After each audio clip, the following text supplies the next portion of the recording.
महिलाओं को, ज़ईफ महिलाओं को, बुजुर्ग महिलाओं को, 70 साल की महिलाओं को आप उनको मार के हाथ और पैर तोड़ देते हैं उनका, पुलिस तोड़ती है उनका, मध्य प्रदेश पुलिस।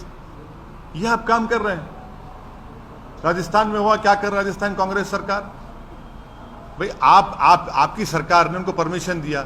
जब परमिशन आप देते हैं तो कैसा वायलेंस होता है? फिर घर जलाए जाते हैं, वहां पर दुकानें जलाई जाती हैं, टारगेटेड घर जलाए जाते हैं राजस्थान में, कर्नाटक में होता है ये। तो ये पूरे कंट्री में इतने 6-7 प्रदेशों में अगर हो रहा है तो ये देखिए, ये एक ऐसा नहीं है, पूरा प्लानिंग से हो रहा है ये।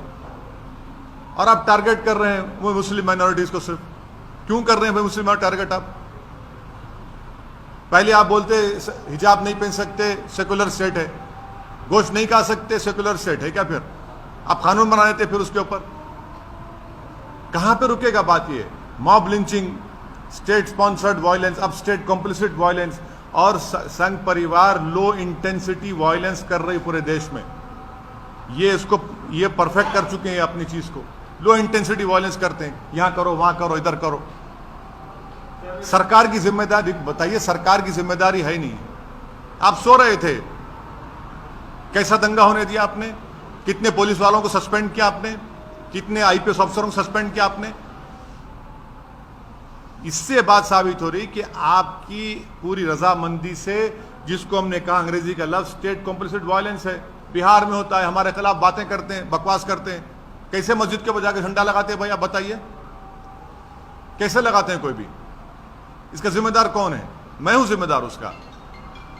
तो ये सब चीजें हो रही हैं। सर, करौली में बीजेपी तो ये अरेस्ट कर ली कि एक्सोडस हो रहा है हिंदूज का, और कोई पुलिस वाला तो बोल रहा है मतलब सर वहाँ पुलिस वाला एडमिट करे कि कैमरा पे गवर्नमेंट का फेल होता है इसमें। राजस्थान करौली में जो कुछ हुआ, मध्य प्रदेश में जो कुछ हुआ, गुजरात में आनंद, हिम्मतनगर, खंभाट में जो कुछ हुआ, कर्नाटक में जो कुछ हुआ, गोवा में जो कुछ हुआ, वहां की सरकारों की रजामंदी से ये स्टेट कॉम्प्लिसिट वायलेंस हो रहा है। और टारगेट पे कौन है? कौन उस प्रोसेशन का परमिशन देता है? सरकार देती है। तो सरकार जब देती है तो सरकार कैसे वायलेंस होने देती है वहां पर? और फिर मध्य प्रदेश में, राजस्थान में घर जलाए जाते हैं, दुकानें जलाई जाती हैं। आस्था के लिए आस्था मेरी आस्था नहीं है क्या? मेरी आस्था भी हिजाब पहनना मेरी आस्था नहीं है। तो आप एक काम करिए ना, फिर जितना एक्सपोर्ट होता है गोश्त उस दौरान में बैन करिए इंडिया में। मैंने गोश्त का एक्सपोर्ट आप बैन नहीं करेंगे क्योंकि आपको डॉलर मिलते हैं। और वो जो मासूम बेचारा जो दिन में 100 रुपए 200 रुपए कमाता, उसके कारोबार को आप लगाते हैं। आस्था की बुनियाद पर देश चलेगा या संविधान के ऊपर चलेगा? बता दीजिए आप।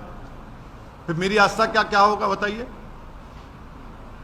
मेरी आस्था भी है, रमजान है, फिर शराब की दुकानें क्यों खुली पड़ी हुई है? क्या देश संविधान से चलेगा या आस्था पे चलेगा? आप यानी आपकी आस्था सबसे इंपॉर्टेंट है और दूसरों की आस्था क्या भाड़ में जाए?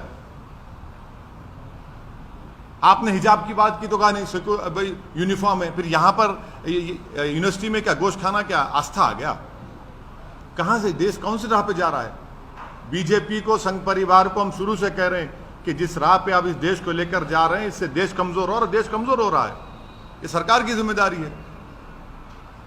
तो आरएसएस कहां से सर? आप आरएसएस को, हाँ, आप आरएसएस को नहीं जानते, हम जानते हैं ना।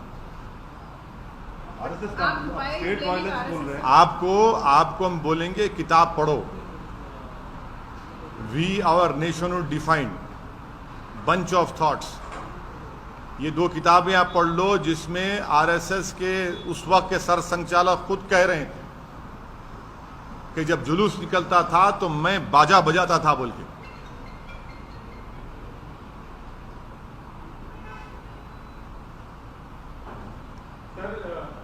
पाकिस्तान में सत्ता परिवर्तन हुआ है, जो नए वज़ीर आला बने हैं, वज़ीर आज़म, उन्होंने कश्मीर का राग अलापा है। क्या कहेंगे? अभी ये तो भारत सरकार को जवाब देना चाहिए उनका। भारत सरकार उनका जवाब दिए, प्रधानमंत्री तो मुबारकबाद पेश कर दी उनको।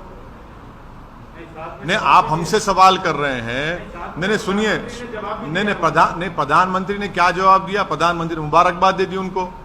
देश के प्रधानमंत्री मुबारकबाद दिए हैं।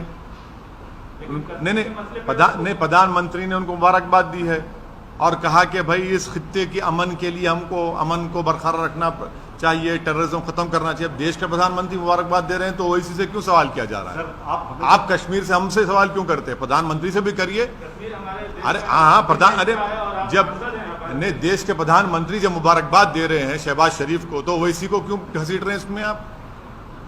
सर लेकिन इमरान खान ने भी अपने फॉरेन पॉलिसी को तारीफ की देश है। के प्रधानमंत्री ने शहबाज शरीफ को, सुनिए, देश के प्रधानमंत्री ने शहबाज शरीफ को मुबारकबाद दी है।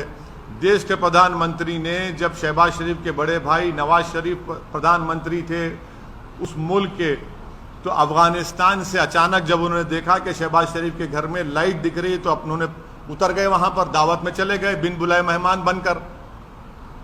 हैं, हमको क्यों बोल रहे हैं? फिर उसके बाद पठानकोट हुआ, आप प्रधानमंत्री से पूछिए, वो मुबारकबाद दी है। फॉरेन पॉलिसी पे हमें फॉरेन पॉलिसी नहीं, सोचते रहते हैं, लेकिन अरे हम इमरान खान जो पूर्व प्रधानमंत्री